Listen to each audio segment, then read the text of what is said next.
фамилия, имя, отчество мне передать. Начальник аварийно-диспетчерской службы Беслан Мусаев, как и положено, в 9 утра на рабочем месте. Принимает звонки, выходит на связь с другими диспетчерами. Смена целые сутки. Работает он, что называется, за идею, ведь зарплату не получает уже 7-й месяц. В последний раз сотрудники Ингушрегионводоканала, а это более 300 человек, получили заработную плату в мае этого года. Но трудиться продолжают, ведь от их работы зависит водоснабжение во всей республике. Правда, вот кормить свои семьи, оплачивать коммунальные счета работникам службы нечем. Я получаю какие-то деньги, 10 тысяч, 5 тысяч, вот недавно получил. Для того, чтобы получить, мне пришлось участвовать самому в рейдовых мероприятиях по сборам платежа. Но если взять общую сумму задолженности и разделить ее на мой месячный оклад, я не получаю где-то с мая месяца по новому предприятию. Старое предприятие Ингушводоканал я не получил зарплату за 5 месяцев. А есть много людей, которые не хозяйка, один человек добытчик, и он не получает зарплату несколько месяцев.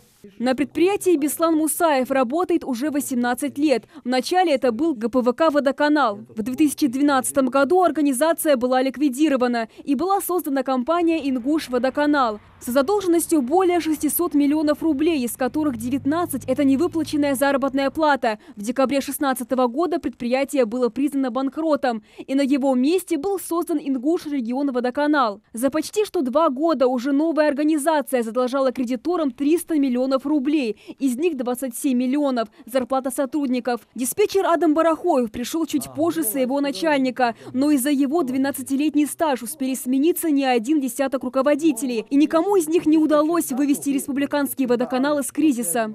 Вначале они что-то делают, но в конце концов уже, когда понимают, что получается уже в конце уже года огромная задолженность и в конце их деятельности. Также ни один руководитель до сих пор, вот со дня, вот я очень это хочу сказать, с реформы, вот, российской реформы о пенсионных отчислениях, никогда ни одной копейки отчислений не делает. Хотя мы постоянно говорим об этом, воюем за это. Куда сложнее работникам цехов, водозаборных и насосных станций. В разных погодных условиях они занимаются тяжелым физическим трудом. Этот водонасосный цех поставляет 400 кубических метров воды из Сунжа в Малгобек, а трудится на нем всего 3 человека. Тут сменный график у нас, сутки через трое, по 2 человека, электрик, дежурный электрик и слесарь машинист. Сутки меняется смена каждое утро. В принципе, работа-то не такая уж сложная, но она нагрузку дает. Если один человек идет в больничный или в отпуск, у нас даже замены нет. Приходится работать сутки через 2, а это уже большая нагрузка. И не платят, да? И не платят, да. Вот что обиднее всего. Надо же людям семьи кормить, что-то налоги платить. Решать проблему руководство региона начало уже давно. За прошедшие 3 года на предприятии сменили 3 руководителей. Предыдущий глава Ингушского водоканала был уволен в июле этого года из-за жалоб жителей на отсутствие воды в ряде населенных пунктах и нарушение графика дорожной карты по ликвидации проблем с водоснабжением в республике. Сейчас уже с новым руководством выйти из кризиса республиканскому водоканалу по-прежнему не удается. Поэтому Минстрой Ингушетии принял решение о привлечении сторонней компании, чтобы вывести водоканал из состояния банкротства. Каждый раз, когда меняется директор, мы рассчитывали, что будет лучше, лучше, лучше. Оказалось, все остается на том же самом месте. Ингушрегионводоканал не в состоянии выплатить ни заработную плату и ни кредиторку. Вообще не в состоянии выплатить. И поэтому у нас на сегодняшний день заключается соглашение с ООО «Содействие», которое нам гарантирует через 1,5 года вывести это предприятие из-под банкротного состояния.